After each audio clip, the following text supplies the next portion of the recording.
Hello everyone, फिर से एक बहुत ही इंटरेस्टिंग सा न्यू चैनल ड्रामा लेकर आ गई हूँ। तो चलो जल्दी से वीडियो को लाइक कर दो और अभी तक चैनल को सब्सक्राइब ना किया हो तो प्लीज कर लो।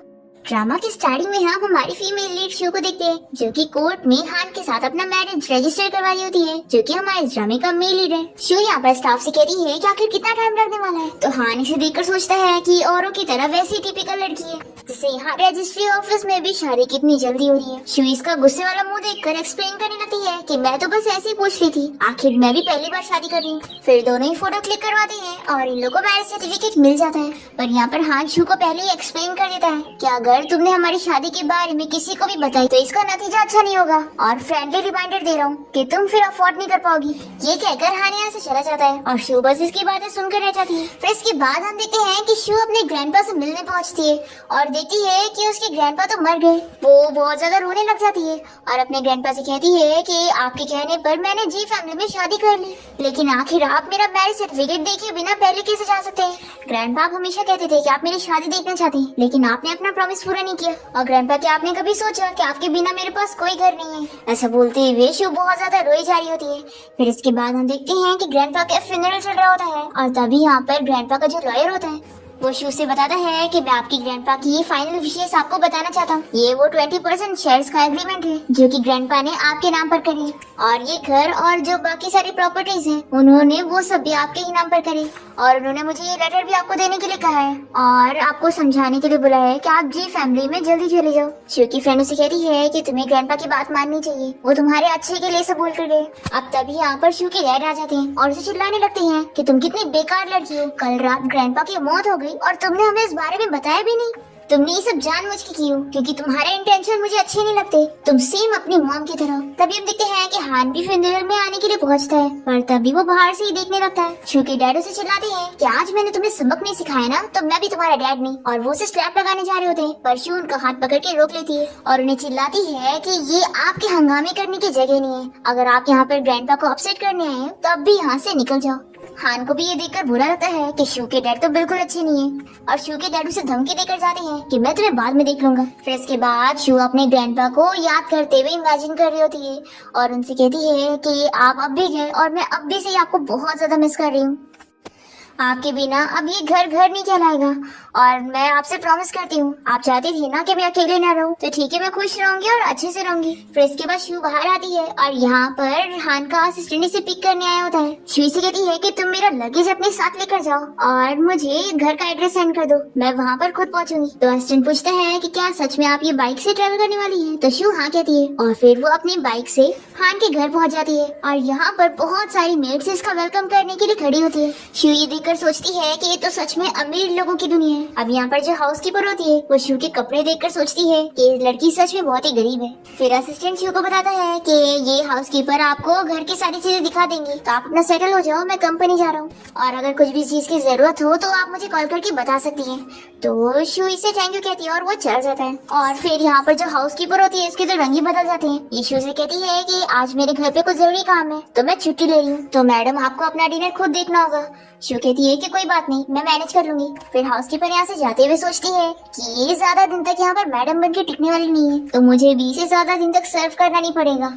ये सोचकर वो यहाँ से चली जाती है। फिर शू अपना लगेज लेकर घर पहुँचती है। नेक्स्ट सीन में हम देखते हैं कि जब हान घर पे आता है तो वो देखता है कि शू यहाँ पर खाना खा रही है और इस खाने की स्मेल हान को बिल्कुल पसंद नहीं आती और ये इसे सॉरी कहती है कि मुझे नहीं पता था कि तुम इतनी जल्दी आ जाओगे। फिर हान जल्दी से विंडो खोलता है और शू को मैरिज कॉन्ट्रैक्ट देता है। शू ये कॉन्ट्रैक्ट देखकर सोचती है कि ये अमीर लोग अपने आप को पता नहीं क्या समझते हैं कि सबको इनके पैसों के पीछे पड़ा है। हाँ, मेरी फैमिली इसकी फैमिली जितनी अमीर तो नहीं है, लेकिन मेरे ग्रैंडपा ने जो मेरे लिए छोड़ कर गए उससे कम मैं अपना जिंदगी का गुजारा कर सकती हूँ। हान इसे क्लियरली बता देता है कि हमारे बीच में 3 महीने की सीक्रेट मैरिज रहेगी और उसके बाद हम दोनों शांति से डिवोर्स ले लेंगे और डिवोर्स के बाद ये घर तुम्हारा होगा।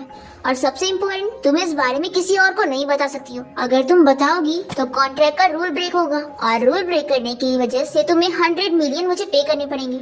इसकी बातें सुनकर शू सोचती है कि कितना बेरहम और चालाक है। अब यहाँ पर हान को पानी पीना होता है तो शू से पूछता है कि हाउसकीपर कहाँ पर है, तो ये बताती है कि उसने छुट्टी ले ली। फिर शू इससे पेन मांगती है और तुरंत ही कॉन्ट्रैक्ट पर साइन कर देती है और कहती है कि तुम फिक्र मत करो, मैं तुमसे ये घर नहीं लूंगी, मैं बस यहाँ पर 3 महीने के लिए रहूंगी और मैं उम्मीद करती हूँ कि तुम्हें भी इस 3 महीने में कुछ फायदा होगा। और फिर ये इसी गुड नाइट बोलकर अपने रूम में चली जाती है और हान सोचता है कि बस मैं यही उम्मीद करता हूँ कि तुम यहाँ पर अच्छे से बिहेव करके 3 महीने तक रहो और 3 महीने बाद खुद ही मेरी लाइफ से चली जाओ बिना कोई ट्रिक्स आजमाए। हान की नजर में शू की इमेज ऐसी होती है कि वो एक गरीब लालची लड़की है जो कि उसकी अमीरी देखकर यहाँ पर उसे शादी करने आई है। फिर यहाँ शू अपने रूम में होती है और अपने ग्रैंडपा को याद करके उनसे कहती है कि ग्रैंडपा आप फिक्र मत करो, आपके बिना भी मैं अच्छे से जीने की कोशिश करूंगी।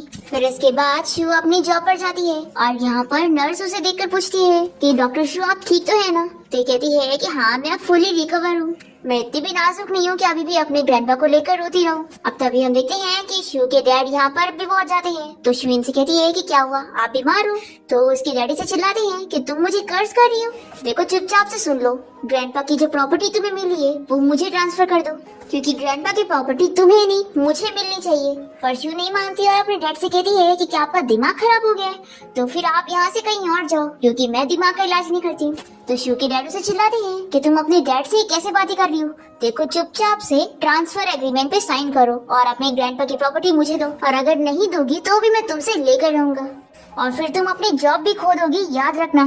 तो शू कहती है कि ये प्रॉपर्टी ग्रैंडपा ने मुझे दी है, तो अगर आप मुझसे ले सकते हो तो लेकर दिखाओ, और आप मुझे क्या अनग्रेटफुल बोल रहे हो, आप खुद ही मेरा डैड बनना डिजर्व नहीं करते हो।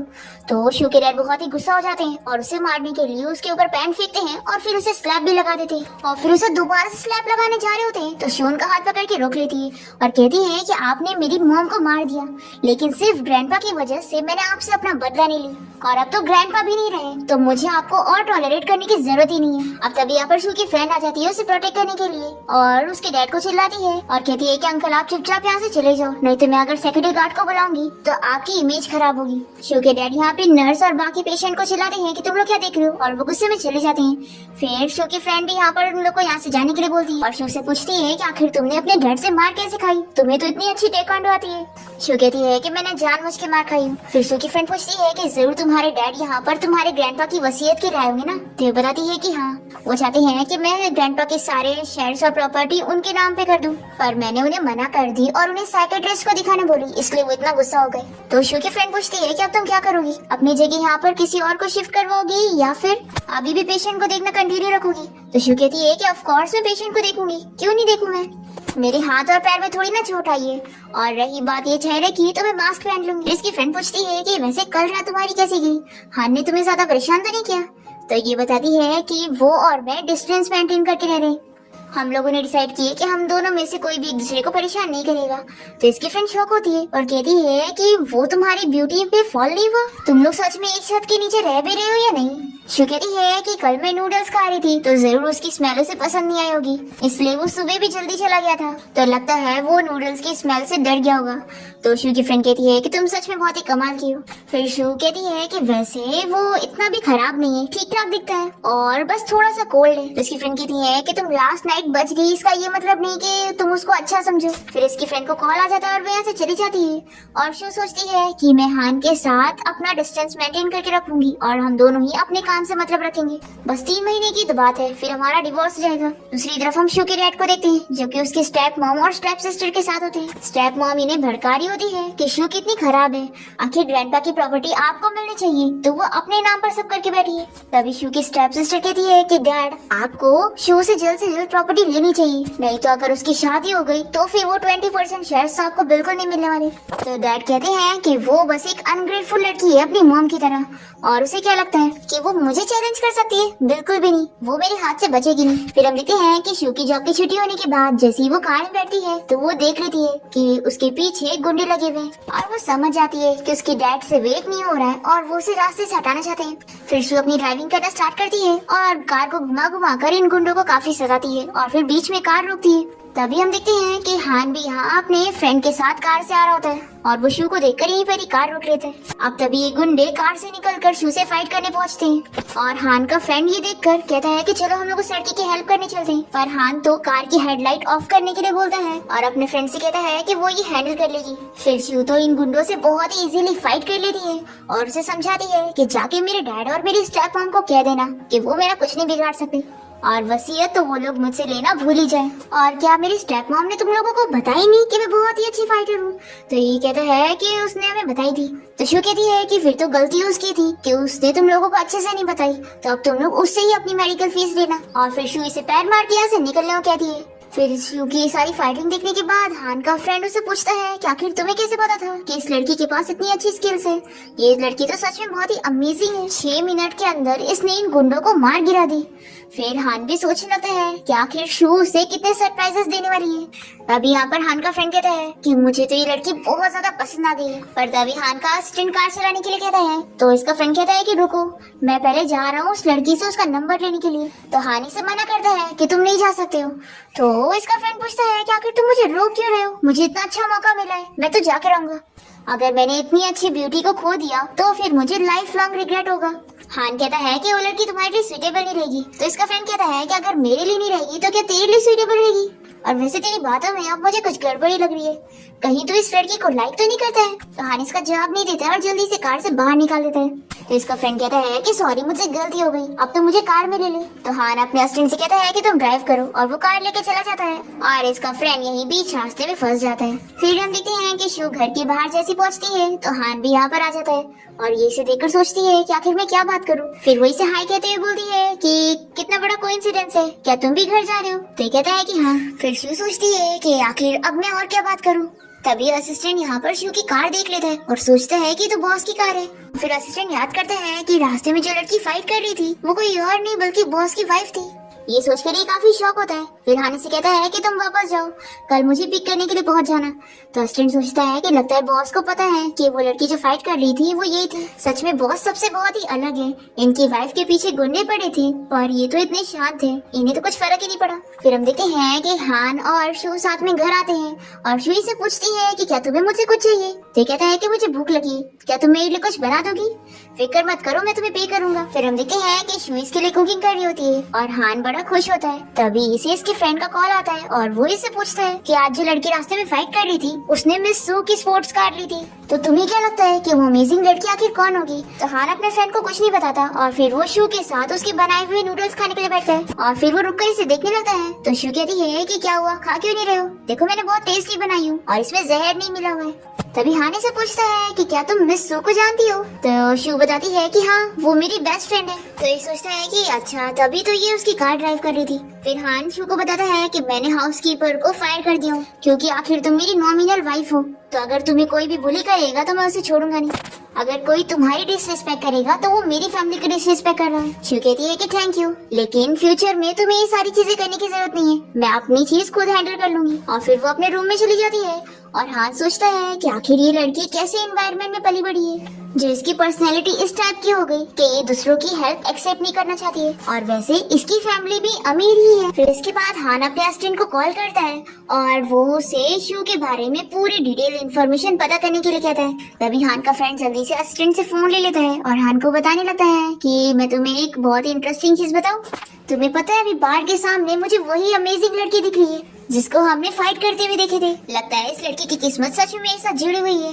फिर यहाँ पर हान को गुस्सा आती है कि शू से शादी करने के बाद रात में ऐसे बार में ड्रिंक करने गई है। तभी इसका फ्रेंड इसे शू की फोटो भी भेज देता है और हान बहुत ही शॉक होता है ये देखकर कि वो स्मोक भी करती है। हान का फ्रेंड उसे बताता है कि मेरी गॉडेस मेरे सामने है तो इतना अच्छा मौका मैं खो नहीं सकता, मैं जा रहा हूँ अभी उसे प्रपोज करने के लिए। हान ये मैसेज पढ़कर बड़ा गुस्सा हो जाता है और तुरंत ही बाहर जाने के लिए निकलता है। फिर हम यहाँ शू को देखते हैं जो कि अपनी फ्रेंड के साथ बार में होती है और उसकी फ्रेंड से कहती है कि तुम बहुत कम बार यहाँ पर आती हो, तो चलो अच्छे से एंजॉय करो और अपनी प्रॉब्लम्स को भूल जाओ। फिर शू अपनी फ्रेंड के साथ डांस करने के लिए जाती है और तभी एक बंदा उसे टच करने लगता है और उसका हाथ पकड़ के उससे पूछता है कि तुम मेरे साथ ड्रिंक करना चाहोगी। शू से चिल्लाती है कि मेरा हाथ छोड़ो। तभी इतने में यहाँ पर हान पहुँच जाता है और उस बंदे को एक पंच मारता है और तभी शू गिरने को करती है तो उसका फ्रेंड जल्दी से आकर उसे पकड़ता है और कहता है कि ब्यूटीफुल लड़की, क्या तुम ठीक हो? और फिर ये हान से कहता है कि कितना बड़ा कोइंसिडेंस है, तुम भी यहाँ पर पहुँच गए। तो हान कहता है कि हाँ कोइंसिडेंस है। फिर हान का फ्रेंड कहता है कि चलो खड़े क्या है, हम लोग साथ में बैठकर ड्रिंक करते हैं। फिर इसके बाद ये लोग बैठते हैं और हान का फ्रेंड इन दोनों को एक दूसरे से इंट्रोड्यूस कराने लगता है। ये शू को बताता है कि ये मेरा फ्रेंड हान है और हान से कहता है कि तुम इस लड़की को तो पहले ही देख चुके हो, ये कितनी सुपर स्ट्रॉन्ग है। और फिर ये शू से कहता है कि वैसे ब्यूटीफुल लड़की, तुमने अभी तक मुझे अपना नाम नहीं बताई। तो शू इसे अपना नाम बताती है तो कहता है कि तुम्हारा नाम तो तुम्हारी तरह ही ब्यूटीफुल है। फिर हान का फ्रेंड उसे कहता है कि तुम बैठे क्या हो, चलो ड्रिंक करते हैं। तो हान कहता है कि मैं ऐसी जगह पर लड़कियों के साथ ड्रिंक नहीं करता हूँ। तो शू कहती है कि मिस्टर हान, अगर आपको ऐसी जगह पसंद नहीं है तो आखिर आप यहाँ पर कर क्या रहे हो? फिर शू बहुत ही गुस्सा होती है और अपनी फ्रेंड के साथ यहाँ से चली जाती है और हान का फ्रेंड भी उसके पीछे जाने को करता है। तो हान अपने असिस्टेंट से कहता है कि इसका ख्याल रखो, ये ड्रंक हो चुका है। फिर हम देखते हैं कि शू ने तो इतनी ज्यादा ड्रिंक कर ली होती है कि वो ठीक से चल भी नहीं पा रही होती है। तभी हान इसके पास पहुंच जाता है और इसे कहने लगता है कि तुम सच में कुछ हो, आखिर कौन इतनी ड्रिंक करता है? तभी शू तो इसे अचानक से किस कर लेती है और ये जल्दी से इसे दूर करता है और कहता है कि तुम पागल हो गई हो। पर ये देखता है कि ये तो होश में ही नहीं है। तो इसे कहता है कि ठीक है, फिर मैं अपने ग्रैंडपा की वजह से तुम्हें माफ कर रहा हूँ। और फिर ये इसे उठा के ले जाके अपने कार में बैठाता है और इसे देखते हुए सोचता है कि तुम्हारा ड्रिंकिंग बिहेवियर अच्छा नहीं है। तभी शू ड्रंक हालत में इसे कहने लगती है कि मुझे वापस जाना है, मुझे वापस जाके डांस करना है। और इसे पकड़ के नोचने लग जाती है, कहती है कि आखिर तुम कौन हो? हान कहता है कि होश में आओ, नहीं तो मैं तुम्हें कार से बाहर निकाल कर जमीन में फेंक दूंगा। तो ये चुप हो जाती है और फिर हान भी कार में बैठ जाता है। तब ये से पूछती है कि क्या तुम्हें सिंगिंग करना पसंद है? तो कहता है कि बिल्कुल नहीं।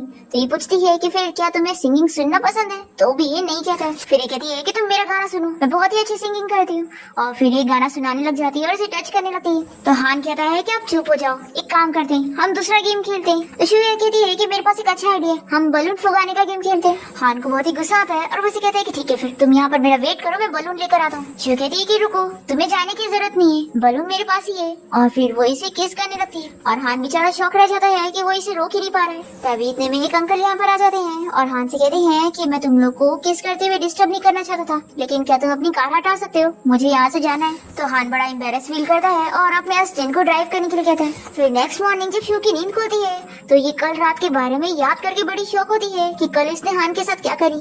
फिर हम देखते हैं कि शू अपने ऑफिस में बैठी होती है और वो अपनी फ्रेंड सूजी को कॉल करती है, पर इसकी फ्रेंड एक भी कॉल नहीं उठाती। तो शू परेशान होकर हान के असिस्टेंट को कॉल करती है और उसे कहती है कि क्या तुम मेरी फ्रेंड को लोकेट करने में हेल्प कर सकते हो। तो असिस्टेंट बताता है कि आपको फिक्र करने की जरूरत नहीं है, कल मिस्टर हान ने आपकी फ्रेंड को ड्राइवर से उनके घर भिजवा दिए थे और अभी वो सो रही होंगी। तो शू ये जानकर खुश होती है और उसे थैंक यू कहती है और फिर ये हान के बारे में कुछ पूछना चाह रही होती है। तो ये भी गौर से सुनने लगता है, पर तभी वो कहती है कि कोई बात नहीं और कॉल कट कर देती है। तभी हान का असिस्टेंट उससे पूछता है कि बॉस, क्या आप अपनी वाइफ को लाइक करने लगे? तो हान इसे कहता है कि लगता है तुम्हारे पास बहुत ही कम काम है। तो असिस्टेंट कहता है कि ऐसी बात नहीं है बॉस, मैं जा रहा हूँ अपना काम करने के लिए, लेकिन हाँ मैं आपको एडवाइस देना चाहता हूँ कि अगर आप अपनी वाइफ पे ध्यान नहीं देंगे ना तो कई सारे लोग उन्हें परस्यू करने के लिए। फिर हान शू और अपने केस को याद करके बड़ा खुश हो रहा होता है और तभी इतने में यहाँ पर इसका फ्रेंड इसे मिलने आता है और कहता है कि कल रात तुम बहुत ही अनफेयर थे, जिस लड़की को मैं परस्यू कर रहा था आखिर तुम उसे क्यों लेकर चले गए थे? तुम मेरे फ्रेंड हो तो क्या हुआ, तुम्हें मेरे साथ ऐसे कंपटीशन नहीं करना चाहिए, लेकिन कोई बात नहीं, तुम मुझे हरा नहीं सकती हो क्योंकि आज मेरी गॉडेस ने मुझे वीचैट पे ऐड करी और वैसे बस उसने मुझे मैसेज करके अपनी फ्रेंड के बारे में पूछी, लेकिन मैं जानता हूँ कि ये बस उसका एक्सक्यूज होगा मुझसे बात करने का। अब असिस्टेंट तो इसे खास के इशारा कर रहा होता है कि वो ये सारी बातें ना बोले क्योंकि हान को गुस्सा आ रहा है। फिर हान अपने फ्रेंड से कहता है कि तुम्हें क्या लगता है तुम मुझे हरा दोगे? तो ठीक है, फिर तुम बाद में रिग्रेट मत करना। ये बोलकर हान अपने असिस्टेंट के साथ यहाँ से चला जाता है। तभी रास्ते में इन लोग को शू दिख जाती है और असिस्टेंट कहता है कि लगता है आपकी वाइफ की बाइक खराब हो गई है। शू अपनी बाइक को ठीक नहीं कर पा रही होती है तो हान सोचता है कि आखिर इस बेकार गाड़ी को वो क्यों चला रही है, क्या ये इसे बेटर गाड़ी अफोर्ड नहीं कर सकती है? फिर ये अपने फ्रेंड से कहता है कि कल मेरी वाइफ के लिए तुम एक बहुत ही अच्छी बाइक खरीद के देना, सबसे महंगी वाली, ताकि उसे पसंद आए। असिस्टेंट ये सुनकर समझ जाता है कि बॉस अपनी वाइफ को बहुत ज्यादा लाइक करने लगे हैं। फिर इसके बाद हम देखते हैं कि शू जैसे घर पहुंचती है तो वो कुछ खाने के लिए ढूंढ रही होती है और तभी उसे उसके स्मेली नूडल्स मिल जाते हैं। फिर ये पैकेट फाड़ने वाली होती है, तभी इसे याद आता है कि उस दिन जब हान घर पे आया था तो इसकी स्मेल उसे बिल्कुल पसंद नहीं आई थी। फिर ये जल्दी से टाइम देखती है और सोचती है कि इतनी जल्दी तो वो घर नहीं आएगा, तब तक मैं बना के खा लूंगी। फिर शू बेचारी जैसे ही खाने बैठती है तभी इतने में यहाँ पर हान पहुंच जाता है और फिर से एक्टिंग करने लगता है कि कितनी स्मेल आ रही है। शू इसे कहती है कि घर पे कुछ और खाना नहीं है और मुझे बहुत ज्यादा भूख लगी है और मुझे नहीं पता था कि तुम इतनी जल्दी आ जाओगे। तभी हान यहाँ से जाते हुए से एक बैग पकड़ाता है। शू जैसी खोलती है तो देखती है कि उसके अंदर गाड़ी की चाबी है और हान जल्दी से इसे बताने लगता है कि ये मेरे असिस्टेंट ने तुम्हारे लिए खरीदा है। तो ये शौक होकर कह रही है कि आखिर तुम्हारे असिस्टेंट ने ये मेरे लिए क्यों खरीदा। तो हान कहता है कि मैं मजाक कर रहा था, एक्चुअली जो तुम्हारी पुरानी बाइक है उससे तुम मेरी बेइज्जती करवा रही हो, तो अपनी इज्जत बचाने के लिए मैं तुम्हें ये खरीद के दे रहा हूँ। हाँ, अगर तुम्हें ना लेना हो तो तुम मुझे इसके पैसे ट्रांसफर कर सकती हो। और फिर हान यहाँ से जाते हुए सोचता है कि मेरा फ्रेंड जिन तो इसके वीचेट पर एज अ फ्रेंड ऐड होने पर इतना इडियट की तरह खुश हो रहा था। आखिर वीचेट पर ऐड होना इतना क्या स्पेशल है, अगर मैं चाहूँ तो मैं तो कभी भी ऐड हो सकता हूँ। तभी शू इसे रोकती है और कहती है कि एक्चुअली तुम्हारी इतनी अच्छी गाड़ी ना मैं अफोर्ड नहीं कर सकती हूँ, तो तुम इसे वापस ले लो। तो हान भी कहता है कि तुम्हारी मर्जी, लेकिन इससे पहले अपनी ये जो खाने की चीज है ना इसे यहाँ से बाहर फेंको, इसमें से कितनी स्मेल आ रही है। अगर इतनी भूख लगी थी तो तुम्हें बाहर से खाना ऑर्डर कर लेना चाहिए था। अगली बार से मेरे रहने का ध्यान रखना। ऐसा बोलकर वो अपने रूम में चला जाता है और शू अपने आप को काम डाउन करती है कि मुझे गुस्सा नहीं होना है, पर फिर भी शू को बहुत ज्यादा गुस्सा आती है कि आखिर ये कैसे टाइप का इंसान है, इतना मूडी, मैंने तो अभी इसे खाई भी नहीं और अब मुझे इसे फेंकना पड़ेगा। अब तभी शू को असिस्टेंट की कॉल आती है और वो इसे पूछता है कि मैडम आपको मेरी खरीदी हुई गाड़ी पसंद आई कि नहीं। बॉस ने मुझे स्पेशली उसे आपके लिए खरीदने के लिए बोला था और बॉस ने डिनर भी नहीं किया है, तो मैंने ग्रोसरीज दरवाजे के बाहर रख दिया, आप उन्हें भूखा मत रहने देना। फिर ये सब सुनने के बाद शू सोचती है कि हान इतना भी ज्यादा हार्टलेस नहीं है। फिर इसके बाद शू हान से मिलने जाती है और उसे कहती है कि क्या तुम सो गए। तभी इतने में वो शावर लेकर बाहर निकलता है और इसे देखकर शू सोचती है कि ये तो सच में बहुत ही हैंडसम है और ये टोटली मेरे टाइप का है, लेकिन फेस से थोड़ा सा कोल्ड है। तभी हान इसे पूछता है कि क्या तुमने मुझे अब अच्छे से देख चुकी। शू कहती है कि तुम्हारे असिस्टेंट ने मुझे बताया कि तुमने खाना नहीं खाए हो और उसने ग्रोसरीज भी लेकर आया। हान कहता है कि अगर तुम पकाओगी तो ही मैं खाऊंगा, नहीं तो नहीं। तो शू को गुस्सा आती है कि ये तो मुझे सच की हाउसकीपर की तरह ट्रीट कर रहा है, इससे अच्छा तो मुझे इसे भूखे रहने देना चाहिए था। फिर शू कुकिंग करने जाती है और हान इसे देखते हुए अपनी ग्रैंडपा की बात याद करता है। हान की ग्रैंडपा ने उसे बोले होते हैं कि तुमने अभी शादी नहीं करे हो ना, इसलिए तुम्हें पता नहीं है कि शादी करने का कितना फायदा होता है। अब यहाँ पर हान अपने ग्रैंडपा की बात याद करके सोचता है कि ग्रैंडपा ने बिल्कुल सही बोले थे। अब यहाँ पर शू इसके लिए खाना रेडी कर देती है। फिर यहाँ पर शू इसे आवाज देती है कि आ जाओ, खाना रेडी हो गया और खाना बिल्कुल फ्री है, ग्रोसरीज तुम्हारी तरफ से थी और लेबर का काम मेरी तरफ से था, तो हम दोनों ही एक दूसरे के ऊपर बिल्कुल एहसान नहीं कर रहे। हान यहाँ पर आके बैठता है और सोचता है कि वैसे तो इस लड़की ने मुझसे पैसों के लिए शादी की है, लेकिन कम से कम ये अपना बेस्ट ट्राई कर रही है और इसे देखकर तो लगता नहीं है कि ये प्रॉफिट की लालची होगी। तभी शू बहुत ही स्माइल कर रही होती है और ये सोचता है कि जरूर ये सब इसकी एक्टिंग है। तभी वो इसे ऐसे देखते हुए पूछती है कि आखिर तुम्हें कुछ पूछना है क्या। तो ये कहता है कि तुम कभी भी अपना नुकसान नहीं करवाती हो ना। तो शू कहती है कि ऑफ कोर्स मैं कभी भी अपना नुकसान नहीं करती हूँ और हमेशा हिसाब बराबर करती हूँ, क्योंकि ऑफ कोर्स 3 महीने बाद हमारा डिवोर्स हो जाएगा, तो यहाँ से जाने से पहले मैं सारी चीजें क्लीन और क्लियर करके जाना चाहती हूँ। फिर डिवोर्स की बात सुनकर हान गुस्सा हो जाता है और इसे कहता है कि तुम ही खाओ, और ये बोलकर वो अपने रूम में चला जाता है और शू सोचती है कि आखिर ये फिर से गुस्सा क्यों हो गया। फिर हम देखते हैं कि शू ये सारा खाना खाने के बाद अपने फ्रेंड से कॉल पर बात कर रही होती है और उसकी फ्रेंड इसे हान के बारे में पूछ रही होती है कि दोनों का रिलेशन कितना आगे बढ़ा। तभी यहाँ पर हान आ जाता है और उसकी बातें सुनने लगता है और उसे कहता है कि तुम मेरे बारे में क्या बात कर रही हो।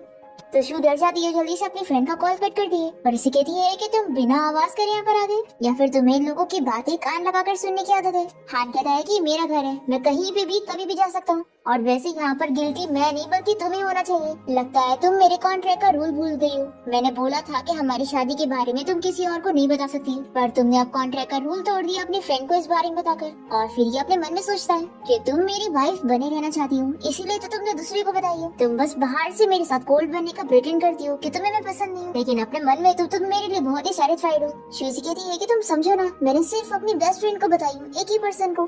शू और वो सोचती है कि क्या मेरा दिमाग खराब हो गया था जब मैंने उस कॉन्ट्रैक्ट को इतनी इजीली साइन कर ली? आखिर वो 100 मिलियन की बात है, मैं ऐसे कैसे कर सकती हूँ? और हान सोच रहा होता है कि ये मुझे पसंद करती है तो ये मुझे छोड़कर नहीं जा सकती। और वैसे कहता है कि क्या आजकल के डॉक्टर्स ऐसे कॉन्ट्रैक्ट को तोड़ा करते हैं? तो शुई से चिल्लाती है कि जो भी बोलना है मुझे बोलो, मेरे प्रोफेशन पर मत जाओ।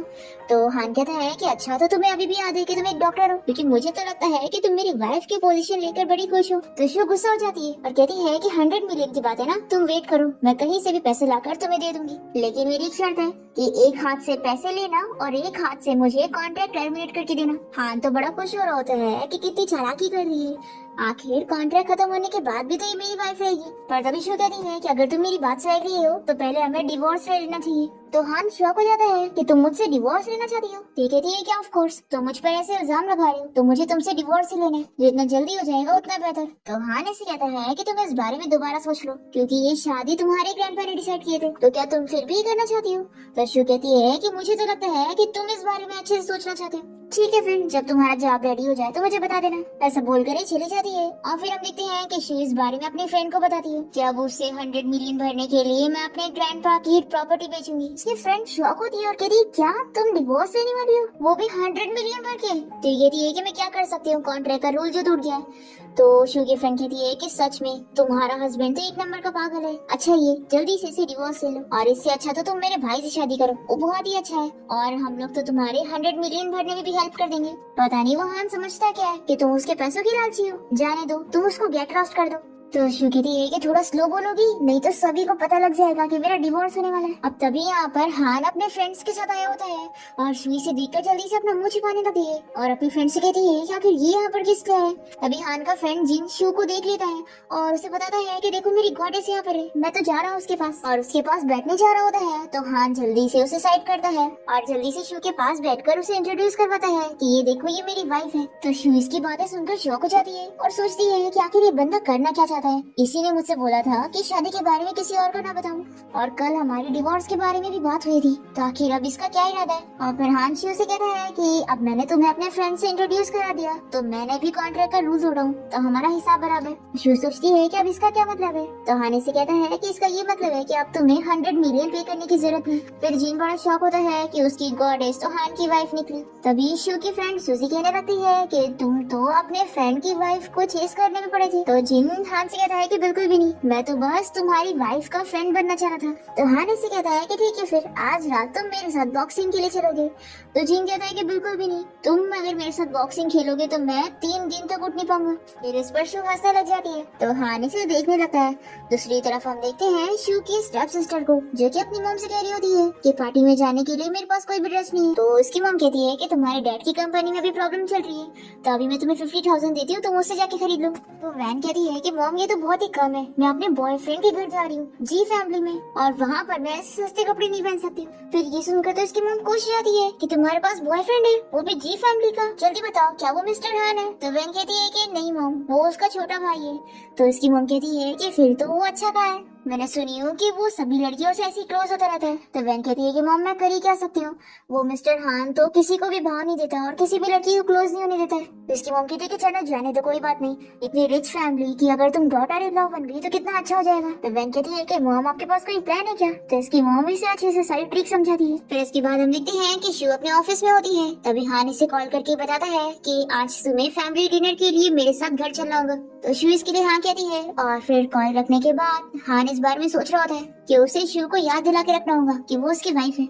असिस्टेंट सोचता है कि बॉस कितने कोल्ड है, अपनी वाइफ के सामने ऐसे प्रिटेंड कर रहे जैसे ग्रैंडपा ने उन्हें डिनर पे बुलाया, जबकि ये तो खुद अपनी मर्जी से उन्हें अपने साथ ले जाना चाहते हैं। फिर असिस्टेंट वापस से हान से इस बारे में पूछ लेता है कि बॉस क्या आप अपनी वाइफ को लाइक करने लग गए हो? तो वो भी हान मानने के लिए तैयार नहीं होता। फिर हम देखते हैं कि असिस्टेंट शु को यहाँ पे ड्रेस ला के देता है और ये इसे कहती है कि आखिर हान ने ये मेरे लिए क्यों भेजा। तो असिस्टेंट सोचता है कि ये तो मेरे बॉस को सीरियसली नहीं ले रही है और बॉस तो इनके प्यार में पागल हो रही। तो असिस्टेंट कहता है कि मैडम क्या आप भूल गई, आज आपको बॉस के साथ फैमिली डिनर के लिए जाना था। तो शु कहती है कि सॉरी मैं तो भूल गई थी, क्या मैं नहीं जा सकती हूँ? तो असिस्टेंट कहता है कि आपको जाना पड़ेगा। फिर शु जल्दी से जाके रेडी होके बाहर आती है और हान इसे देखते ही रह जाता है और इसे अपने कोट से कवर करता है। तो शु सोचती है कि क्या मैं सही देख रही हूँ, ये कोल्ड पर्सन इतना जेंटल कैसे हो गया। फिर इसके बाद हम देखते हैं कि हान शु को लेकर अपने ग्रैंडपा से मिलने पहुँचता है और ग्रैंडपा शु को देखकर खुश होते हैं और पूछते हैं कि मैं जानना चाहता था कि तुम खुश हो कि नहीं। देखो कभी कोई चीज के लिए फिक्र मत करना कि हम लोग तुम्हें कोई चीज के लिए फोर्स करेंगे। शू कहती है कि ग्रैंडपा आप फिक्र मत करो, मैं बहुत ज्यादा खुश हूँ। तभी हान के ग्रैंडपा शू को एक ब्रेसलेट गिफ्ट करने लगते हैं। तो ये कहती है कि ग्रैंडपा ये बहुत ही महंगा है, मैं नहीं ले सकती। तभी हान शू को ये वापस करता है और कहता है कि इसे अपने पास रखो, ग्रैंडपा तुम्हें दे दे। तो शू सोचती है कि करना क्या चाहता है, 2 महीने बाद हमारा डिवोर्स हो जाएगा, तो आखिर ये गिफ्ट ये मुझे क्यों दे रहे। फिर हम देखते हैं कि हान के ग्रैंडपा उसे इस बारे में पूछते हैं कि इस लड़की के साथ इतना दिन रहने के बाद तुम्हें कैसा लग रहा है, क्या तुमने सच में जैसा सोचा था ये वैसी चालाक लड़की लगती है तुम्हें। देखो तुम मुझे फूल नहीं बना सकते हो, मुझे अच्छी तरीके से पता है कि तुमने इस बेचारी लड़की के साथ 3 महीने का डिवोर्स एग्रीमेंट साइन करे, और ये तुम्हारी बीमारी है कि तुम सब पर शक करते रहते हो कि सब पैसों के लालची है। तुम्हें क्या लगता है कि शू ने तुमसे अपनी मर्जी से शादी की है? बिल्कुल नहीं। तो हान पूछता है कि क्या उसने अपनी मर्जी से नहीं की है। तो ग्रैंडपा इसे बताते हैं कि शू की ग्रैंडपा ने मेरी जान बचाई और आज उसकी वजह से मैं तुम्हारे सामने हूँ और हमारी फैमिली इतना आगे। और तुम्हें पता है शू तो ये शादी करना ही नहीं चाहती थी, पर उसके ग्रैंडपा ने अपने मरने की धमकी देकर उसे शादी करवाई और उसने अपनी मर्जी से तुमसे शादी नहीं की है। फिर ये सब जानने के बाद हान शॉक होता है। अब तभी हम देखते हैं कि हान का छोटा भाई वैन को लेकर उसे मिलवाने आ रहा होता है, और जैसे ही वैन हान को देखती है तो बड़ी खुशी होती है कि यही मिस्टर हान है। और फिर ये जल्दी से अपने बाल सही करने लगती है और सोचती है कि मैं तो इससे ही शादी करना चाहती हूँ। और ये बड़ी खुश जाती है कि लगता है ये मेरी तरफ देख रहा है, पर हान तो यहाँ पर शू को देख रहा होता है और जल्दी से उसके पास चला जाता है और इन लोगों को इंट्रोड्यूस करवाता है कि ये मेरी वाइफ है शू। तो शू की स्टेप सिस्टर वैन ये देखकर बहुत ही जेलस हो जाती है कि हान की शादी इसके साथ हुई है। फिर शू यहाँ पर अपनी स्टेप सिस्टर वैन से पूछती है कि आखिर तुम यहाँ पर क्या कर रही हो। तो वैन कहती है कि सिस्टर तुमने डैड को इस बारे में नहीं बताई कि तुम मैरिड हो, क्या तुम जानबूझ के अपनी शादी के बारे में छुपाना चाहती हो। शू सोचती है कि आखिर ये करना क्या चाहती है, लगता है ये जानबूझ के मेरे और हान के बीच में प्रॉब्लम करना चाहती है। अब तभी हान यहाँ पर शू को हक करके इन लोग से कहता है कि गलती मेरी है, मैंने ही अपनी वाइफ को इतनी सिक्योरिटी नहीं दिया कि वो पब्लिक में हमारे रिलेशन के बारे में बता सके। तो चलो अब हमें कुछ काम है तो हम लोग यहाँ से जा रहे हैं। ऐसा बोलकर हान शू को अपने साथ लेके जाता है। तभी वो इसे देख रही होती है तो पूछता है कि क्या मेरे फेस पर कुछ लगा हुआ है। तो शू से पूछती है कि आखिर तुमने मेरी हेल्प क्यों की। तो कहता है कि तुम मेरी नॉमिनल वाइफ हो तो क्या हुआ, तुम मेरी वुमेन हो तो आखिर तुम्हें कोई बुली कैसे कर सकता है, और तुम भी कभी मत भूला करो कि हम दोनों मैरिड हैं। फिर इसके बाद हम देखते हैं कि शू घर पे अपनी फ्रेंड से कॉल पर बात कर रही होती है। वो इससे पूछ रही होती है कि तुम अभी भी हान के ग्रैंडपा के घर पे हो या फिर अपने हान के घर पे हो। तो शू उससे बोलती है कि वो मेरा हान नहीं है। तभी यहाँ पर हान आ जाता है और इसे कहता है कि तुमने क्या कहा कि मैं तुम्हारा नहीं हूँ, तुम भूल क्यों जाती हो कि हम दोनों ने मैरिज सर्टिफिकेट रजिस्टर करवाया है। शू सोचती है कि कैसी बातें कर रहा है, अगर इसकी बातें कोई और सुनेगा तो उसे तो लगेगा कि ये मुझे लाइक करते हैं। तभी यहाँ पर शू इसे इसके ग्रैंडपा की ब्रेसलेट वापस करने लगती है और कहती है कि मैं इसे अपने पास नहीं रख सकती हूँ। तो हान गुस्सा हो जाता है और इसे कहता है कि हमारा डिवोर्स भी हो गया ना, तो भी तुम्हें मुझे ये सब रिटर्न करने की जरूरत नहीं है। ऐसा बोलकर वो चला जाता है। फिर हम देखते हैं कि यहाँ पर वैन घर जाने के बाद गुस्सा हो रही होती है। तो इसकी मॉम पूछती है कि आखिर तुम्हें क्या हो गया। तो वैन कहती है कि मॉम क्या आपको इस बारे में पता है। तो इसकी मॉम कहती है कि हाँ तुम्हारे डैड ने बताया था कि शू के ग्रैंडपा ने उसकी शादी कहीं पर फिक्स करी थी। वैन कहती है कि मॉम आपको पता भी है कि शू की शादी किसके साथ हुई है। जी फैमिली के मिस्टर हान के साथ। तो ये जानने के बाद तो इसकी मॉम भी बहुत ही शौक होती है और फिर दोनों ही मिलकर प्लानिंग करने लगते हैं कि आखिर ये लोग कैसे शू को उस फैमिली से निकलवा दे। वैन की मॉम से इस बारे में बताती है कि हान की एक एक्स गर्लफ्रेंड रह चुकी है जिसके बारे में रूमर फैला है कि वो उसकी ट्रू लव थी, तो क्यों ना हम उसे लेकर आए। और वो उसे सब आइडिया देती है कि आखिर ये लोग कैसे क्या करेंगे। फिर हम देखते हैं कि हान शू को किचन में कुकिंग करते हुए देखता है और सोचता है कि इस लड़की को बिल्कुल भी अंदाजा नहीं है कि मैं इससे गुस्सा हूँ, और वैसे इसकी कुकिंग स्किल बहुत ही अच्छी है। फिर वो इसे कहता है कि जो भी बना रही हो मेरे लिए भी बनाना। तो वो शू इसे पीछे देख के डर जाती है। हान कहता है कि तुम तो फिर से डर गई, तुम तो पहले बड़ी ब्रेव हुआ करती थी ना। तो शू कहती है कि तुम बिना आवाज करे आ जाते हो तो मैं आखिर कैसे नहीं डरूंगी। तो हान कहता है कि अच्छा सॉरी मेरी गलती है। तो शू कहती है कि क्या तुमने गलत मेडिसिन ले ली हो, तुमने आखिर मुझसे कैसे माफी मांगी। तो हान कहता है कि क्या तुम पागल हो गई हो या फिर तुम्हें मेरी डांट सुनना पसंद है। तो शू से चिल्लाती है कि तुम पागल हो और तुम्हें डांट सुनना पसंद होगा। तो हान कहता है कि तुम तो इंसल्ट करने में बड़ी अच्छी हो, और इसे कीप इट अप बोलकर चला जाता है। तो शू सोचती है कि लगता है ये सच में पागल हो गया है जो इंसल्ट होने के बाद इतना खुश हो रहा है। फिर इसके बाद दोनों साथ में डिनर कर रहे होते हैं और हान से कहता है कि अगर तुम बाद में फ्री होंगी तो मेरे साथ बॉक्सिंग जिम चलोगी। तो शू मना कर देती है। तो हान कहता है कि तुम जाना नहीं चाहती या फिर जाने से डर रही हो। शू कहती है कि मैं कोई डरती बैठी नहीं हूँ, ठीक है फिर मैं भी चलूंगी। तो हान कहता है कि देखो तुम टफ हो तो क्या हुआ, मैं तुम्हें इतनी आसानी से जीतने नहीं दूंगा। तो शो कहती है कि कॉन्फिडेंस होना अच्छी बात होती है, लेकिन ज्यादा ओवर कॉन्फिडेंस नहीं होना चाहिए। फिर हम देखते हैं कि हान शू को अपने साथ जिम में ले आता है और यहाँ पर शू बॉक्सिंग के ग्लव्स देखकर बड़ी खुश हो रही होती है। तो इसे देखकर हान सोचता है कि ये लड़की नॉर्मल नहीं है, इसे एक्साइटमेंट बड़ा पसंद है और ये अग्रेसिव भी बहुत है। तो आखिर इसने डॉक्टर बनना कैसे चुनी। फिर शू से कहती है कि चलो अब तुम मेरे साथ मैच करने के लिए तैयार हो। फिर दोनों ही बॉक्सिंग ग्लव्स पहनकर मैच करने के लिए रेडी होते हैं और शू तो इसे चैलेंज करे जा रही होती है कि देखो मैं तुम्हें कैसे हराती हूँ। हान जानबूझ के इसे फाइट करने दे रहा होता है और हान के फ्रेंड ये सब देख रहे होते हैं। शू कहती है कि आखिर तुम क्यों नहीं फाइट कर रहे हो। तो कहता है कि ठीक है अब मेरी बारी। हान तो बहुत ही इजीली शू को गिरा देता है और उसे कहता है कि अभी भी टाइम है, तुम हार मान लो। और फिर ये शू को किस करने लग जाता है और तभी इसे दूर करती है और कहती है कि तुमने मेरा बहुत फायदा उठा लिया, आप जल्दी से उठो मेरे ऊपर से।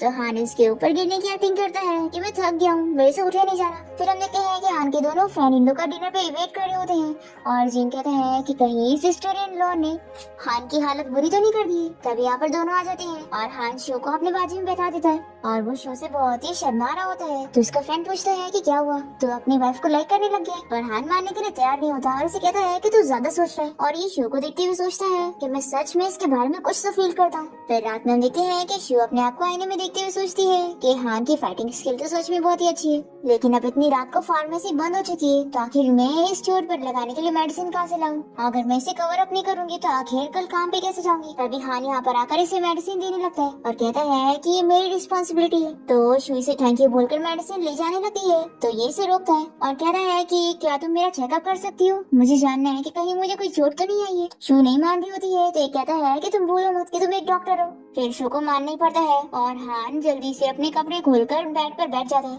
तो ये बहुत ही शाय फील करती है और कहती है कि आखिर तुम अपने कपड़े क्यों उतार रहे हो। हान कहता है कि तुम अपना चेकअप करो ना। फिर शो इसके पास जाकर बहुत ही शाय हो रही होती है तो ये इसका हाथ पकड़ लेता है और कहता है कि तुम सोच क्या रही हो। ये कहती है कि कुछ भी नहीं, तुम बिल्कुल ठीक हो, तो तुम अपना रेस्ट करो, मैं जा रही हूँ। पर हान नहीं मानता और शो को अपने ऊपर गिरा लेता है। पर शू फिर भी कुछ नहीं कर रही होती है तो ये उठ जाता है और यहाँ से चला जाता है। और शू सोचती है कि आखिर इसे अब क्या हो गया, ये फिर से मूडी हो गया। हान अपने रूम में जाकर अपने फ्रेंड को कॉल करके इस बारे में पूछता है कि मेरा एक फ्रेंड है, वो एक लड़की के बहुत ज्यादा क्लोज होना चाहता है, तो आखिर इसका क्या मतलब है। तो हान का फ्रेंड कहता है कि यानी तो अपनी वाइफ शो के क्लोज होना चाहता है, कहीं तो उसे लाइक तो नहीं करने लग गया है। तो हान कहता है कि बिल्कुल भी नहीं, आखिर मैं उस चालाक लड़की को कैसे लाइक कर सकता हूँ, और वैसे भी मैंने तो ये कहा था ना कि मैं अपने फ्रेंड की बात कर रहा हूँ। और फिर हान कॉल कट कर देता है। नेक्स्ट मॉर्निंग जब शो अपने रूम के बाहर निकलती है तो ये हान के फेस पे डार्क सर्कल्स देखकर पूछती है कि क्या तुम कल रात सोए नहीं। हान कहता है कि लेकिन तुम तो बहुत ही अच्छे से सोई हो, देखो तुम ज्यादा मत सोचना, मैं तुम में बिल्कुल भी इंटरेस्ट नहीं रखता हूँ। एक्चुअली मैं तुम्हें ये बताने के लिए आया हूँ कि आज मैं अपने घर पे डिनर के लिए जाने वाला हूँ, मेरे डैड वापस आ रहे हैं, तो तुम्हें भी मेरे साथ चलना होगा, नहीं तो ग्रैंडपा मुझे छोड़ेंगे नहीं। ये बोलकर हान चला जाता है। फिर इसके बाद शू हान के साथ उसके घर आ जाती है और उसके डैड और ग्रैंडपा से मिलती है। तभी हान का छोटा भाई शू को देखकर सोचता है कि मेरी सिस्टर इन लॉ तो कितनी ब्यूटीफुल है और उसकी नजर सिर्फ उसी पर ही होती है। तो वैन को ही देखकर गुस्सा आती है। फिर हान यहाँ पर अपने डैड के हेल्थ के बारे में पूछता है। तभी शू उनसे कहती है कि अगर आप चाहो तो मैं आपका चेकअप कर सकती हूँ। तो वैन उसके बारे में बताने लगती है कि हाँ मेरी सिस्टर बहुत ही ज्यादा इनक्रेडिबल है, ये मेडिसिन में तो अच्छी है ही, पर उसके साथ साथ रॉक क्लाइंबिंग, मोटर बाइकिंग और साथ ही स्मोकिंग में भी अच्छी है। तो हान की मॉम ये सुनने के बाद शो के बारे में सोचने लगती है कि आखिर वो कैसे टाइप की लड़की है। तभी हान यहाँ पर शो की साइड लेते हुए वैन से कहता है कि क्या तुम मेरी वाइफ से जेलस हो, तुम अपना बताओ कि तुम्हारे पास क्या हॉबीज है। तो वैन अच्छा बनने की एक्टिंग करती है कि मेरी कोई हॉबीज नहीं है और मुझे तो स्मोक करना भी नहीं आता है। तो शो सोचती है कि देखो कैसे अच्छी बन रही है। तो हान यहाँ पर शो की फिर से साइड लेता है कि फिर तुम्हारे पास है क्या, मैं भी जानना चाहता हूँ कि तुम्हें कुछ आता भी है या नहीं, क्या तुमने कोई नोबेल प्राइज जीती हो या फिर कोई इंटरनेशनल अवार्ड, कॉलेज में आखिर तुमने क्या मेजर ली थी और आखिर तुम कौन सी चीज में अच्छी हो। वैन तो सोचने पड़ जाती है कि मैंने तो सारे सर्टिफिकेट खरीदी हुई हूँ। फिर ये बताती है कि मुझे पियानो प्ले करना आता है और डांस आता है। तो हान पूछता है कि क्या तुम्हें कोई अवार्ड मिला है। तो कहती है कि नहीं। फिर हान के ग्रैंडपा शू से इस बारे में पूछती है कि क्या ये लड़की तुम्हारी सिस्टर है। तो शू बताती है कि बिल्कुल नहीं, ये मेरी स्टेप सिस्टर है, हमारा कोई ब्लड रिलेशन नहीं है, इसकी मॉम एक मिस्ट्रेस है। तो वैन कहने लगती है कि सिस्टर मैं जानती हूँ कि तुम मुझे पसंद नहीं करती, लेकिन आखिर हम फैमिली है। तो हान अपने भाई से कहता है कि देखो तुम्हारी गर्लफ्रेंड यहाँ पर कैसी बातें कर रही है। फिर हान का छोटा भाई वैन को चिल्लाता है कि तुम चुप बैठो। फिर हान वैन को समझाता है कि एक वाइफ और एक गर्लफ्रेंड में ज्यादा फर्क होता है, तो तुम्हारे पास यहाँ पर बोलने के ज्यादा राइट्स नहीं है, और वैसे भी तुम याद रखो कि तुम एक मिस्ट्रेस की बेटी हो और हमारी फैमिली में ऐसे लोगों की ज्यादा इज्जत नहीं। फिर हान के मुंह से अपनी बेइज्जती सुनकर वैन को तो बड़ी गुस्सा आती है फिर हम देखते हैं कि शू जब वॉशरूम से बाहर निकलती है तभी यहाँ पर वेनस से मिलने आई होती है और उसे पूछती है कि तुम तो अब मेरा प्लान खराब करके बड़ी खुश होगी ना। तो शू कहती है कि सिर्फ खुश नहीं बल्कि बहुत ही खुश हूँ और आज तो मैं खुशी से सोने वाली हूँ। तो वैन कहती है कि ये मत सोचना कि अब जी फैमिली तुम्हारे साथ है तो मैं तुमसे डील नहीं कर पाऊंगी। नेक्स्ट मंथ हमारी फैमिली की पार्टी है और डैड ने कहा है कि तुम्हें आना पड़ेगा और अगर तुम नहीं आई तो सोच लेना मैं तुम्हारी मॉम की सारी चीजें जला दूंगी। तो वो शू इसका गला दबाती है और पूछती है कि तुम मुझे क्लियरली बताओ कि आखिर मेरी मॉम की कौन सी चीजें जो तुम्हारे घर पे, अगर तुमने मेरी मॉम की चीजों को खराब करने की कोशिश भी की ना तो मैं तुम्हें छोड़ूंगी नहीं। वैन कहती है कि अगर तुम्हें देखना है तो खुद आकर देख लेना।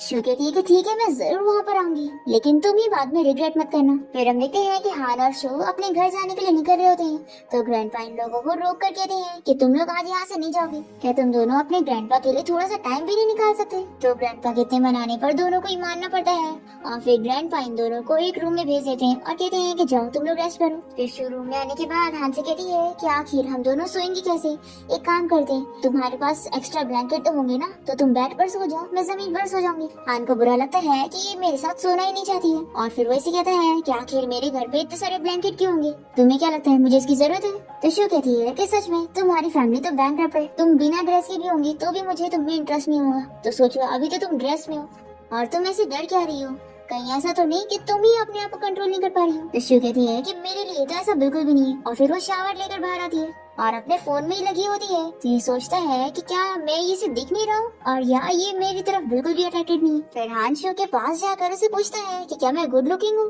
तो ये कहती है कि हाँ और जैसे इसकी तरफ मुड़ती है तो गलती से इसे किस कर लेती है और फिर इसे जल्दी से मारती है। तो ये कहता है कि तुम जानबूझ के अपने हस्बैंड को मार रही हो ना। तो शू कहती है कि सॉरी मैंने एक्सपेक्ट नहीं करी थी कि तुम इतने क्लोज होंगे और फिर ये इसका फेस चेक करती है और कहती है कि थोड़ा सा सोच गया मैं तुम्हारे लिए आइस लेकर आती हूँ। तो हान कह रहा है कि नहीं आइस बहुत ही ठंडा होता है, तुम एक डॉक्टर हो ना तो कोई और चीज का अरेंज करो। शू कहती है कि लाओ फिर मैं मसाज कर देती हूँ। फिर शू जैसी हान के क्लोज आती है तो ये बहुत ही शर्मा जाता है और शावर का बहाना करके चले जाता है। फिर हान जब वापस आता है तो शू सो चुकी होती है और ये देखता है कि उसे ठंडी लग रही है तो ये उसे हक करके सोता है। नेक्स्ट मॉर्निंग जब शू की नींद खुलती है तो वो सोचती है कि मैंने बीच में स्वेटर रखी थी, लगता है इससे हटा दिया। पर फिर इसे इतना पास देखकर शू सोचती है कि वैसे ही है बहुत ही हैंडसम। पर फिर शू अपने आप को होश में आने के लिए कहती है कि ये बस मेरा कॉन्ट्रैक्ट हस्बैंड है और मुझे इससे प्यार नहीं कर बैठना है और फिर वो उठकर यहाँ से चली जाती है। तो हान की नींद खुलती है और वो देखता है कि शू यहाँ पर है ही नहीं। फिर ये अपने ग्रैंडपा के पास जाता है और पूछता है कि शू कहाँ पर है। तो ग्रैंडपा कहते हैं कि ऑफ कोर्स वो काम पर गई है।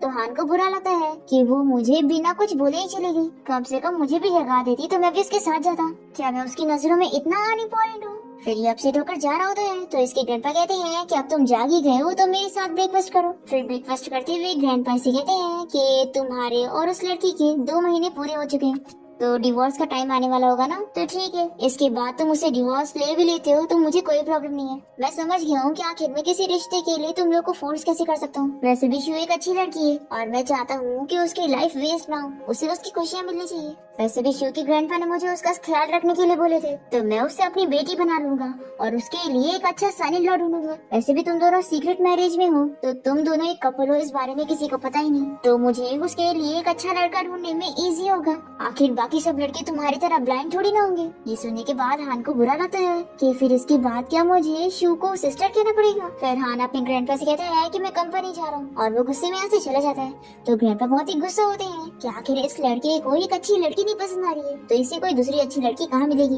तभी ग्रैंडपा का स्टूडेंट उसे कहता है कि मुझे तो लगता है कि यंग मास्टर को उनकी वाइफ पसंद है और वो उनके लिए फीलिंग्स रखते हैं। तो ग्रैंडपा हंसने लगते हैं और कहते हैं कि तुम बहुत ही चालाक हो, तुम्हारी नजरों से भी कुछ नहीं छिपता है। फिर हम देखते हैं कि शू से मिलने के लिए उसकी फ्रेंड पहुंचती है और उससे इस बारे में पूछती है कि वो हान के घर पे रुकी हुई थी तो आखिर उन दोनों के बीच में क्या क्या हुआ। तो शू इसे कहती है कि ऐसा कुछ भी नहीं हुआ, हम दोनों सेपरेटली सो रहे थे। दूसरी तरफ हम देखते हैं कि हान अपने ऑफिस में होता है और ये शू की तरह ज्यादा स्मोक करने की कोशिश करता है पर इसे बिल्कुल नहीं होता। फिर ये अपने स्टूडेंट से कहता है कि लास्ट टाइम शू ने बॉक्सिंग क्लब में जितने भी ग्लव्स को पसंद करी थी वो सारे खरीद लो चाहे उसकी जितनी प्राइस हो। तभी अस्टिन पूछता है कि बॉस क्या अभी भी आप मानने के लिए रेडी नहीं हो, क्या आप अपनी वाइफ को लाइक करने लग गए हो।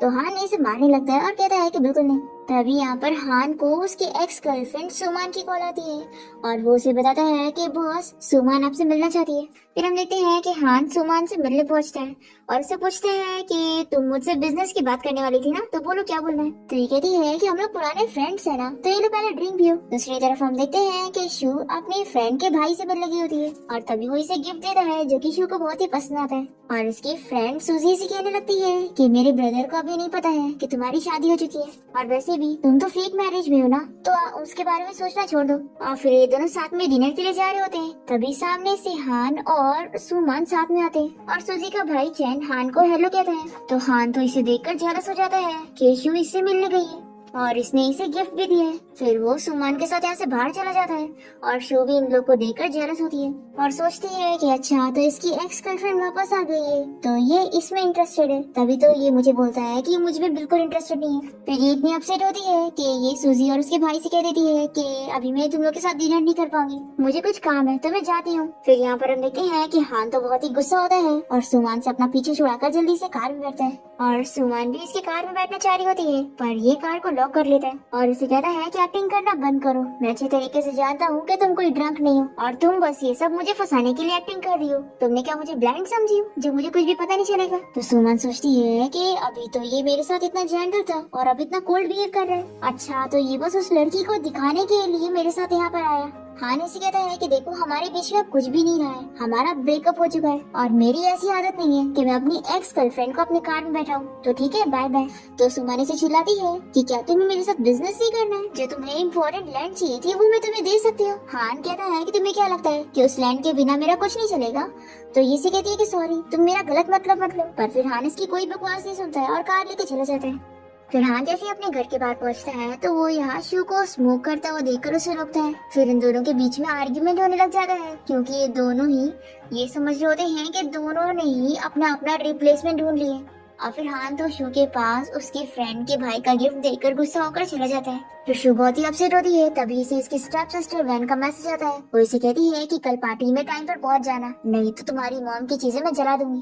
दूसरी तरफ हम देखते हैं इसकी स्टेप सिस्टर वैन को, जो कि हान की एक्स गर्लफ्रेंड सुमान के साथ प्लानिंग करती है कि वो हान के छोटे भाई के ड्रिंक में ड्रग मिला देगी और उसे और शू को साथ में रूम में भेज देगी ताकि इन दोनों के बीच में जो भी होगा वो सभी के सामने दिखाकर हान और शू का रिश्ता खत्म कर सके। फिर वैन वैसे ही करती है, हान के छोटे भाई को शू के साथ रूम में भेज देती है और उसे ड्रग दे चुकी होती है। अब यहाँ पर ये शू को हैरेस करने की कोशिश करता है, पर तभी टाइम पर यहाँ पर हान पहुंचकर शू को बचा लेता है और उसे जल्दी से यहाँ से लेकर जाकर टब में डालता है। पर शू तो हान को किस करने लगती है और उसे कहती है कि प्लीज मेरी हेल्प करो। हान कहता है कि ध्यान से देखो कि मैं कौन हूँ, तो ये कहती है कि मैं जानती हूँ तुम मेरे हस्बैंड हो। फिर ये दोनों साथ में नाइट स्पेंड कर लेते हैं। फिर नेक्स्ट मॉर्निंग जब शू को होश आता है तो वो काफी ज्यादा शॉक होती है। हान कहता है कि तुम डर क्या रही हो, हम दोनों के बीच में जो भी हुआ है वो सब लीगल है। शू मानने के लिए तैयार नहीं होती, तो ये इसे याद दिलाता है कि सब तुमने करी हो और मैंने तुम्हें फोर्स नहीं किया था। तो शू से कहती है कि लेकिन हम दोनों के बीच में कोई भी इमोशनल रिलेशन नहीं है, तो हमें इस बारे में भूल जाना चाहिए। तो ये सुनने के बाद हान गुस्सा होकर यहाँ से चले जाता है। नेक्स्ट दिन देखते हैं कि शू की फ्रेंड उसे एक न्यूज के बारे में बताती है कि पुलिस को सारे एविडेंस मिल गए हैं कि उसके डैड ने उसके स्टेप मॉम के साथ मिलकर उसकी मॉम को मारे हैं। फिर ये जानकर शू खुश होती है और उसकी फ्रेंड कहती है कि क्या तुम्हारी हेल्प हान कर रहा है, उसी ने ही तुम्हारा बदला लेने के लिए तुम्हारे डैड को सबक सिखाया। तो शू सोचती है कि आखिर वो मेरी इतनी केयर क्यों करेगा। तभी शू के डीन उसे बात करने के लिए अपना ऑफिस में बुलाती है और वो इसे एक अच्छा ऑफर देते हैं अब्रॉड में जाकर 2 साल के लिए काम करने का, और वो शू को समझाते हैं कि ये उसके करियर के लिए अच्छा ऑफर है तो उसे एक्सेप्ट करना चाहिए। शू इस बारे में सोचने का टाइम लेती है। दूसरी तरफ हम देखते हैं कि हान की एक्स गर्लफ्रेंड सुमान कोई और बहाने से उसे मिलने के लिए बुलाती है और वो तो यहाँ पर क्लाइंट से मिलने जाता है, पर यहाँ पर सुमान को देखकर शॉक होता है। ये इसे सेड्यूस करने की कोशिश करती है पर हान इसकी बात नहीं मानता और यहाँ से चला जाता है। पर लिपस्टिक के निशान हान के गले पे रह जाते हैं और जब शू ये देखती है तो वो हान को चिल्लाती है और यहाँ से जाने के लिए कहती है और फिर ये अपने डीन को कॉल करके कह देती है कि वो अब्रॉड जाने के लिए तैयार है। नेक्स्ट हम देखते हैं कि सुमान शू को कॉल करके मिलने के लिए बुलाती है और उसे चेक देते हुए कहती है कि तुम हान को छोड़कर चली जाओ। ये उससे सब झूठ झूठ कहती है कि हान तुम्हें बिल्कुल भी पसंद नहीं करता है, इसलिए हमारी लाइफ से दूर हो जाओगी तो ये अच्छा रहेगा। पर शू इसके जाल में बिल्कुल नहीं फंसती और उसे चिल्लाती है कि तुम अपने आप को समझती क्या हो जो तुम मेरे हस्बैंड से मुझे दूर करोगी। पर फिर सुमान कोई और बहाना बना लेती है और उसे कहती है कि तुम्हें याद है उस दिन तुम्हें मैंने ड्रग दी थी, उसके पीछे असल में मेरा हाथ था और पता है इस बारे में हान को भी पता था और उसने फिर भी कुछ भी नहीं किया क्योंकि वो तुम्हें लाइक नहीं करता। फिर इसकी ये बातें सुनने के बाद तो शू गलत फहमी में चली जाती है कि हान इसे लाइक नहीं करता है। फिर ये अपसेट हो जाती है और इस बारे में अपनी फ्रेंड को बताती है कि हान को इस बारे में पता था कि उसे ड्रग देने वाली कोई और नहीं बल्कि सुमान है, और उसने फिर भी सुमान को प्रोटेक्ट किया क्योंकि वो उसकी ट्रू लव है। फिर शू हान से झगड़ा करती है और उससे कह देती है कि अब वो उसे डिवोर्स लेना चाहती है, पर ये एग्रीमेंट फाड़ देता है और कहता है कि मैं तुमसे डिवोर्स नहीं लूंगा। पर फिर शू इस बारे में हान के ग्रैंडपा से बात करती है और उनकी मदद से वो कोर्ट जाकर डिवोर्स ले ही लेती है। फिर हम देखते हैं कि शू को इस बारे में पता लगता है कि वो प्रेग्नेंट हो गई है, पर ये डिसाइड करती है कि ये इस बेबी को रखना चाहती है। हम देखते हैं कि शू की फ्रेंड का भाई इसे प्रपोज करता है और अपनी फीलिंग्स के बारे में बताता है, पर शू उसे रिजेक्ट कर देती है और बताती है कि वो प्रेग्नेंट है और ये बेबी हान का है, और उसे ये भी बताती है कि वैसे अब उन दोनों का डिवोर्स हो गया है, लेकिन अब वो यहाँ पे नहीं रहना चाहती है और अब्रॉड में काम करके अपने बेबी को अकेले पालना चाहती है। तो शू की फ्रेंड और उसका भाई उसे सपोर्ट करते हैं कि वो जो डिसीजन लेगी उसमें वो लोग उसे सपोर्ट करेंगे। हान के ग्रैंडपा भी शू की खुशी में ही खुश होते हैं और फिर शू इन लोग को बाय बोलकर अब्रॉड चली जाती है। हान को जब तक पता लगता है तब तक शू यहाँ से जा चुकी होती है और ये बहुत ही अपसेट हो जाता है। फिर हम डायरेक्ट 3 साल बाद देखते हैं कि शू का एक बेटा भी हो जाता है और वो उसका ख्याल रख रही होती है और वो कोई काम से वापस से अब्रॉड से कंट्री आती है। फिर हम हान को देखते हैं जो कि रास्ते में कहीं जा रहा होता है और तभी वो शू के बेटे से टकरा जाता है। तभी शू जल्दी से अपने बेटे के पास आती है और हान को पता लगता है कि उसका बेटा है और ये सोचता है कि वो अब्रॉड में किसी के साथ रिलेशन में है और ये उसका बेटा है। तभी शू इसे बताती है कि वो एक सिंगल मॉम है, इसलिए वो इसे परेशान ना करे और अपने बेटे को लेकर चली जाती है। ये सुनने के बाद तो हान बहुत ही ज्यादा खुश हो जाता है कि वो सिंगल है, यानी अभी भी मेरे पास चांस है। फिर हान अपने फ्रेंड से मिलता है और बताता है। फिर हान अपने फ्रेंड लोग से मिलकर उन लोग को सब शेयर करता है कि शू अब वापस आ गई है और ये उसे मनाना चाहता है। फिर हम देखते हैं कि हान काफी सारे तरीके आजमाता है शू को मनाने के लिए और फिर वो यहाँ हॉस्पिटल में बीमार होने की एक्टिंग भी करता है ताकि शू इसका ट्रीटमेंट करे। हम देखते हैं कि यहाँ पर भी सुमान हान से मिलने आई होती है और अब वो हार मान लेती है क्योंकि हान ने उसे इतने सालों में भी एक्सेप्ट नहीं कर पाया। और फिर ये शू से जाकर सारी मिसअंडरस्टैंडिंग क्लियर करती है कि उसने सब उसे झूठ झूठ बताई थी और हान और उसके बीच में कभी कोई रिलेशन तो स्टार्ट हुआ ही नहीं था। और ये शू से माफी मांगती है तो शू कहती है कि मुझे तुमसे कोई मतलब नहीं। फिर हम देखते हैं कि शू यहाँ पर हान का चेकअप करने आई होती है और तभी ये इसे पकड़ लेता है और उसे मनाने लग जाता है कि प्लीज मुझे दोबारा से चांस दे दो। अब क्योंकि शू भी हान को बहुत ज्यादा लाइक करती है और उसे अब पता लग गया है कि हान तो उसके लिए सिंसियर है, इसलिए वो मान जाती है। हान इसे कहता है कि मुझे कोई फर्क नहीं पड़ता कि तुम्हारा बेबी किसका है, मैं उसे एक्सेप्ट करने के लिए रेडी हूँ। तो शू हंसती है और इसे बता देती है कि वो हमारा ही बेटा है। तो ये सुनने के बाद तो हान बहुत ज्यादा हैप्पी हो जाता है और शू को हक करता है और इसी के साथ इस ड्रामा की हैप्पी एंडिंग यहाँ पर हो जाती है।